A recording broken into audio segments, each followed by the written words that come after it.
All right, quick instructional video for the SkulLok large game. When you first unbox it, this is what you're going to see. You're going to have your SkulLok. These are just two different versions. We'll go over your backer plate.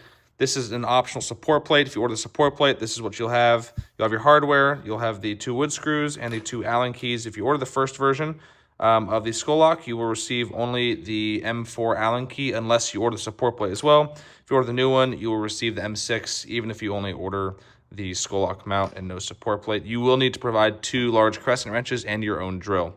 Real quick, I'll go over the differences of these two SkulLoks. Immediately, you can see the 2 different size hex heads here. This uses a shoulder bolt. This uses an M6 through bolt. And what you're going to notice is this is already pre-tensioned, so you're not going to need to do anything with this shoulder bolt. That's going to be preset. You'll set the angle, and you're done. With this new version, we just upgrade it to a thicker bolt for added strength. And what you're going to need, it's going to come firm. You're going to need to loosen this with M6 to allow the angle adjustment. You will still set the angle with the set screw right here. You can see it set an angle. Then after you set that angle, you will then retighten that bolt. And we'll go over that more in the mounting process, but I just wanted to clarify there are 2 different versions out right now. Next step is mounting the backer plate. We already have ours mounted. It's pretty self-explanatory, but the one thing we need to make sure you guys know is to please mount this in a stud. Do not try and mount this in a drywall. Elk and large game have more weight and they torque forward. It'll want to pull this out of the wall. So we want this to be safe. You need to mount this in a stud. We also recommend drilling a pilot hole before drilling the screws in. That'll eliminate any stripping of the screw head. So after that, next step is either mounting your plaque or the SkulLok mount itself. So we'll go through both because some of you are going to order plaques. We mentioned that jam nut that you would have. If you're using a plaque, you're going to want to put the plaque on first. You'll have the hole. Some plaques have multiple holes. You can choose which one you want. You're going to mount that just like that. You're then going to have that jam nut, and this jam nut is just going to help align this before mounting the actual mount. So you're going to tighten that, and you can see now you can get it aligned, and you're going to firm that up with a crescent wrench. That's pretty good right there. And what that's going to do is allow for this plaque not to walk back and forth when mounting the SkulLok, because the SkulLok requires you to screw this on too. So if you don't have the plaque, you're just going to take that off. And we just recommend if you don't have the plaque, please just put this on, because if you do upgrade to a plaque later, it'll at least be there. After your plaque's installed or your jam nut's installed, we're finally going to be installing the SkulLok mount. We're going to be using the newest version. That's going to have the larger M6 nut on the side. I'll still show you how to mount the other one. It's actually, don't need to do anything really different, just one less step. So like I mentioned, this is going to be already firm. So we're going to ship this to you already locked in place so you can't move it. You're going to want to loosen that up just a little bit before you mount it on there. You want to make sure this jam nut right here is backed all the way in. And then there's a thread in here. You're going to thread that over the stud on the backer plate, just like so. You're going to get it to where it finally stops screwing, like that. It might dangle. You're going to hold it flat, tighten that jam nut in the back. Just hand tight, just like that. You're going to be able to eyeball where it's level. And once it's level, you're going to tighten that up with 2 crescent wrenches. So you will need to provide your own crescent wrenches for this. You're going to take one. I like to use the left in front. This is going to be on the main body. And one on the back, which is on the jam nut. And you're going to tighten those up. And you're going to use this front one to control the leveling of it. And you don't need to go crazy tight right now. If you have a really big lopsided bowl, you will want to make sure this is tight.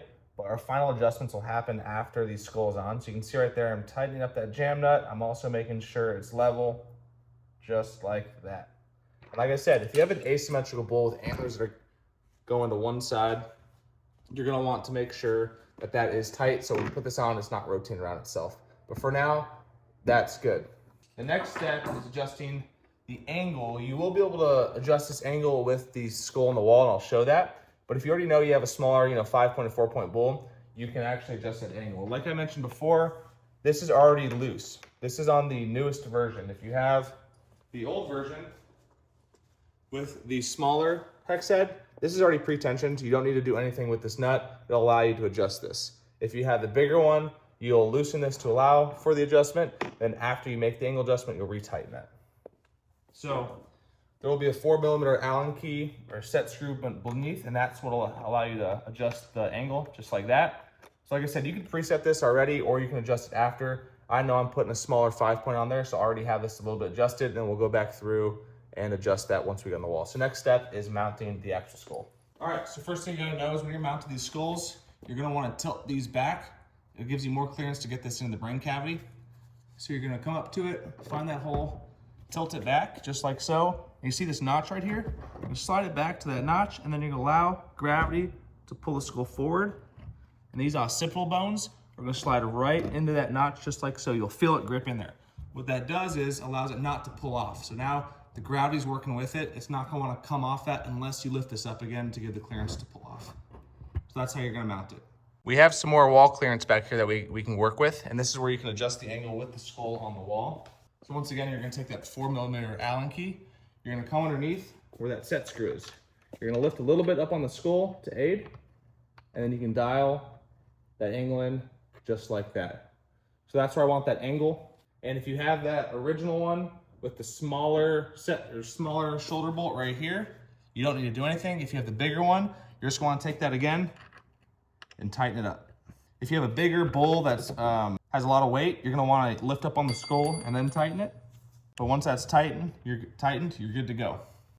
So next step would be straightening out the skull. So say if you have this up, every skull has a different anatomy, so I might wanna sit a little off canter. So mine's a little bit crooked right now, and this is where I said don't tighten that jam nut too tight if it's not a lopsided bowl. And what you can now do is come back here again with the crescent wrenches, just like so, and you'd final adjust that angle, and then tighten up that jam nut in the back once you have that perfect, and that's exactly where I want it. Okay, we have one more final step. This is actually optional. This is if you ordered the support plate. So if you did not order the support plate, you're done. It's secure, as you can see. It's actually really secure.